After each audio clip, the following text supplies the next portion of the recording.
El programa Septiembre Mes del Testamento inició en 2013 con descuentos del 50% para incentivar a la ciudadanía a realizar su testamento. Pero pese a las campañas que cada año se llevan a cabo, no llega ni al 20% el número de mexicanos que, con capacidad de testar, realiza tal trámite. Acompáñanos a conversar con Miguel Ángel Beltrán Lara, presidente del Colegio de Profesores de Derecho Civil de la UNAM. En el análisis, el doctor Guillermo de Loya.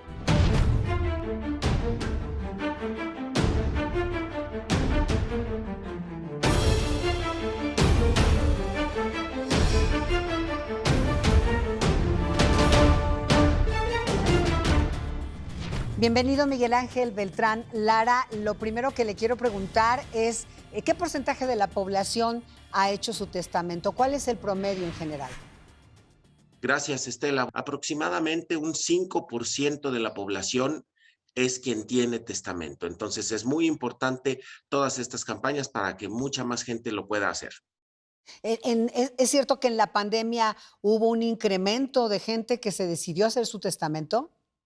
Sí, afortunadamente, y bueno, como consecuencia de la terrible pandemia que hemos tenido, mucha gente ha hecho conciencia porque todos hemos tenido a alguien cercano en nuestra familia, alguna persona querida que ha fallecido durante esta pandemia. Entonces, sí, esto ha motivado que mucha más gente se anime a dejar en orden sus cosas y hacer su testamento. Miguel Ángel, además de ser presidente del Colegio de Profesores de Derecho Civil de la UNAM, es notario. ¿Es cierto que hubo gente que estando en el hospital quiso hacer su testamento durante toda esta emergencia? Muy poca. Lo Mm. cierto es que durante esta emergencia sí hubo gente que quería hacer su testamento. Desafortunadamente, ustedes saben que entrar en contacto con una persona que está hospitalizada por COVID es sumamente difícil. Únicamente los doctores tenían acceso y eran turnos de 24 por 24. Entonces es muy difícil tener acceso no solo a una persona que está enferma por COVID, por cualquier enfermedad. Muchas veces es complicado tener acceso y es complicado que expresen su voluntad. Por eso hay que hacerlo a tiempo. Eso de hacerlo a tiempo, ¿qué significa? ¿Cuál es el mejor momento para que una persona decida del paso de realizar un testamento? El mejor momento es a partir de que cumplen 16 años. Para hacer testamento no se requiere ser mayor de edad, basta con tener 16 años. Entonces, cuando una persona tiene 16 años puede hacer un testamento y este lo puede cambiar a lo largo de su vida cuando se casa, cuando tiene hijos, cuando tiene nietos, conforme va adquiriendo bienes, conforme quiere cambiar la manera de repartir esos bienes, pero a partir de los 16 años se puede hacer. Yo siempre aconsejo que el testamento no se haga ni al pie del avión, ni a la entrada del quirófano, ni en el lecho de muerte, sino cuando las personas tranquila e informadamente pueden tomar decisiones y acudir con su notario. Ese es un gran consejo, una gran recomendación, Miguel Ángel. Y bueno, digamos que también se sabe que a partir de la pandemia, si antes ya había juicios sucesorios, parece que se han incrementado. O sea, lo que quiero es como que usted le diga a la población la importancia de no dejarle problemas a la familia. Así es. Efectivamente, durante la pandemia no solo se han incrementado los problemas por las herencias, sino que además se han duplicado o triplicado los tiempos de resolución de los juzgados, no por ineficacia, sino porque los juzgados han estado cerrados durante mucho tiempo, tienen poca capacidad para atender audiencias, entonces esto hace que se multipliquen los tiempos. ¿Y qué sucede cuando una persona otorga testamento? Número uno, que decide libremente quién se va a quedar con sus bienes. Número dos, que estas personas que son beneficiarias no tienen manera de ir en contra de la voluntad de quien hizo su testamento y esto va a evitar muchísimos problemas. Los tiempos y los costos de finiquitar un trámite sucesorio cuando hay testamento son mucho menores. Ya no digamos los problemas. Le vamos facilitando la vida a nuestros herederos. Sí, además de estas fricciones entre los familiares. Pero bueno, la pregunta es, aunque no hay un tiempo determinado, ¿cuánto es lo menos que se tarda? Por ejemplo, en la Ciudad de México, un juicio sucesorio y lo menos que le puede costar, insisto, además de los múltiples problemas familiares, los enojos, etcétera. Yo creo que ahorita, con pandemia y con el ritmo que se está llevando en los juzgados, un juicio sucesorio se llevará no menos de 6 a 8 meses. Y los costos varían muchísimo dependiendo del abogado que se contrate, pero para la primera etapa del juicio sucesorio, que es nada más para determinar quiénes son los herederos conforme a la ley, eh, quizá estamos hablando de entre 30 y 50,000 pesos. Esto es en los juzgados. Notarialmente, y cuando hay testamento, pues los tiempos bajan muchísimo y todo es mucho más sencillo. Justamente por eso se lo preguntaba, si estamos hablando de entre 30 y 50,000 pesos en promedio, ¿cuánto cuesta normalmente un testamento? Otra vez, por poner el ejemplo, en la Ciudad de México, y en septiembre, ¿a cuánto disminuye? Un testamento en la Ciudad de México, conforme al arancel de los notarios para la Ciudad de México, rondará alrededor de los 6,000 pesos, entre unos 6, 7,000 pesos. Y ahorita, con el mes del testamento, el costo es de 2,797 pesos. Es mucho más reducido.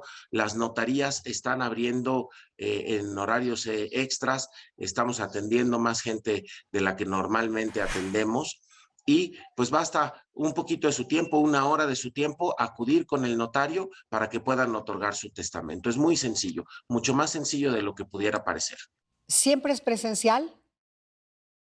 Bueno, ahora en la pandemia siempre preferimos ver al testador. Para nosotros los notarios es muy importante que el testador esté en su pleno y cabal juicio. Desde luego que una entrevista presencial nos ayudará muchísimo a determinar que la persona no está siendo coaccionada, que no está siendo violentada, que está razonando con tranquilidad. En la pandemia, desde luego, estas herramientas como en la que estamos ahorita, estas plataformas digitales que nos permiten vernos u oírnos, también facilitan muchísimo la labor del notario y la facilidad de que las personas puedan hacer su testamento o puedan darle e informarle al notario de su voluntad de manera remota. Ya tendrán que ir a la notaría a firmarlo, sí tendrán que ir a firmarlo, pero estas plataformas ayudan muchísimo a no tener que estarse desplazando todo el tiempo. ¿En qué figuras, Miguel Ángel, debe pensar la gente, por ejemplo, este tema de la albacea, porque ayuda mucho que reflexionen antes de llegar, aunque ustedes los asesoren, los propios notarios, siempre ayuda que la gente pueda reflexionar qué significa una albacea, etcétera. ¿Cuáles son las 2 o 3 figuras principales en las que debe pensar alguien que va a testar? Yo te diría, número uno, en los herederos. Los herederos es aquella o aquellas personas que se van a quedar con los bienes de la persona que falleció. El heredero decimos que recibe a título universal porque los herederos reciben todos los bienes que sean propiedad de una persona al momento de su muerte. Número dos, puede haber también legatarios. Los legatarios son las personas que reciben un bien determinado. Es decir, yo quiero nombrar como herederos a mis hijos de todo lo que yo tenga, pero un determinado inmueble se lo quiero dejar, por ejemplo, a mi mamá. Ella es legataria, mis hijos herederos. Y además debe de haber una albacea, que puede ser uno de los herederos, un legatario o un tercero, que es quien se encargará de hacer todos los trámites necesarios para que se cumpla lo que dice el testamento. Ojo, el albacea no es el que decide qué va a pasar, eso lo decide uno mismo en su testamento. El albacea es la persona encargada de hacer todos los trámites para que se cumpla esta voluntad. Y habiendo hijos menores, es importante nombrarles un tutor, que es quien hace las veces de papá y mamá a falta de papá y mamá, y un curador, que es quien lo vigila. Bien, aunque se acabe septiembre, mes del testamento, en cualquier momento siempre es un mejor momento para atestar que llegar a un juicio. Siempre es un muy buen momento. Desde hace siempre se ha prorrogado septiembre hasta octubre para el mes del testamento y seguramente en esta pandemia que sigue y hay que seguirnos cuidando, tendremos más apoyos todavía. Muy bien. Miguel Ángel Beltrán, muchísimas gracias por orientar al público respecto a este tema tan importante que pues se suele dejar al final con los problemas que ya hemos comentado. Al contrario, acérquense a su notario. Siempre estamos abiertos y siempre estamos para ayudarles. Muchas gracias. Bueno, vamos a un primer análisis con el doctor Guillermo de Loya. Hacer un testamento aún es un ejercicio en desuso por gran parte de la mayoría de los mexicanos. El testamento es un acto personalísimo, revocable y libre, por el cual una persona determina a quién pasará sus bienes y derechos que constituyen patrimonio, así como para que se reconozcan sus deberes jurídicos y se señale cómo tendrán que cumplirse. A pesar de su gran utilidad, se estima que solo 5% de los mexicanos llevan a cabo la redacción e inscripción de su testamento ante un notario. Por ello, mucha cultura jurídica falta y mucha responsabilidad civil también para que se hereden con todas las de la ley patrimonios y no solamente se encaucen problemas. Septiembre, mes del testamento, es por el bien de todos. Guillermo Loya, bienvenido. Siempre un gusto, Estela. Bueno, ¿cómo ves este tema de la falta de cultura testamentaria? Pues llegamos a otro septiembre, mes del testamento, y la verdad es que me siento con un mal sabor de boca porque creo que poco hemos aprendido en varias cuestiones.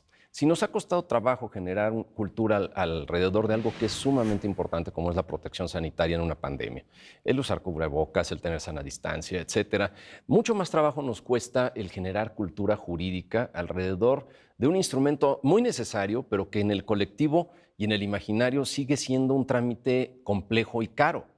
Por eso, pues bueno, las cifras pues creo que ya son muy elocuentes, pero también el propio Instituto de Investigaciones Jurídicas de la UNAM considera que aquí mismo en la Ciudad de México, 1 de cada 20 habitantes, lo cual pues es sí más o menos correspondiente al 5%, son aquellos que han realizado con toda solidez jurídica su testamento. Es una cuestión inédita, sin duda, lo que vivimos a través de la pandemia y debería de haber dejado ya un camino de enseñanza tanto para los ciudadanos en la necesidad de llevar a cabo este trámite, pero también para campañas de mayor insistencia y penetración por parte del gobierno. Creo que no necesariamente se está llegando con exactitud y con eficiencia al colectivo en el imaginario para saber que necesitamos hacer un testamento, que es una cuestión a lo que inevitablemente nos vamos a enfrentar en algún momento. Pero tú, ¿cuáles crees que sean las causas? ¿El miedo a enfrentarse a una decisión de me voy a morir y tengo que testar? ¿O por el otro lado los costos? Porque pues es cierto que se disminuyen en 50% claro. En esta temporada, pero sigue siendo caro para mucha gente que no tendría, en el caso de la Ciudad de México, por ejemplo, porque sí varía de acuerdo a la entidad, de 3,000 a 3,500. ¿Tú cuál crees que realmente es la causa? Cuando además saben que al final van a enfrentar un juicio, como decía el entrevistado, que cuesta 10 veces más. Yo creo que todos los alicientes dados en cuanto a los costos, en cuanto al acercamiento, en cuanto a la facilidad, representan de alguna forma una cuestión, me atrevería a decir, incluso marginal dentro de este impulso que se tiene hacia el ciudadano para poder testar. ¿Por qué? Porque, por ejemplo, estudios de la OCDE se estima que solamente el 14% de la población mundial y a nivel de Latinoamérica le da importancia fundamental o primaria a los parámetros de un Estado de Derecho como tal. Si lo tienes en la gran idea de un Estado de Derecho y del marco jurídico, el acercamiento que se tiene a cualquier tipo de autoridad que implique, como en este caso, un trámite es casi nulo. Yo creo que es un esfuerzo integral. Un esfuerzo integral para poder generar cultura jurídica y dentro de esa cultura jurídica, dentro del ramo familiar, qué tan importante es dejar las cosas asentadas jurídicamente, bien plasmadas dentro de un instrumento reconocido, y creo que esto no es una situación en la cual se le den más alicientes y más alicientes si no se sabe transmitir correctamente. No, creo que hay que dejar en la mesa muy claro cuáles son las consecuencias reales de no tener un testamento y qué tan funesto ha sido por los efectos de la pandemia. Por cierto, doctor, que en Morelos y Coahuila sí, claro, los trámites son gratuitos para el personal sanitario y en Querétaro los ubicaron para todo el personal sanitario en 1,200 pesos. No Yo creo que mal, cualquier impulso que se le dé a aquellos que están en la primera línea de riesgo, como es el personal médico, es absolutamente plausible. Y rápidamente un tuit que dice aquí, COVID es de Tamaulipas, incrementa necesidad de realizar testamentos. O sea, sí hay como una urgencia, pero pues parece que no aprendimos ni vamos a aprender. Esa sensación, primero por esa sensación de miedo y de poca protección que lleva a algunos, muy pocos, a testar. Y segundo, pues bueno, la realidad que sí incrementó la mortalidad dentro de la población y creo que es una necesidad muy clara, no nada más por la parte del COVID, sino por una responsabilidad con las familias, el hacer un testamento como se debe. Doctor Guillermo Loya, muchas gracias. Siempre es un gusto, Estela, muchas gracias. Gracias a usted por acompañarnos en una emisión más de Ruta ADN 40.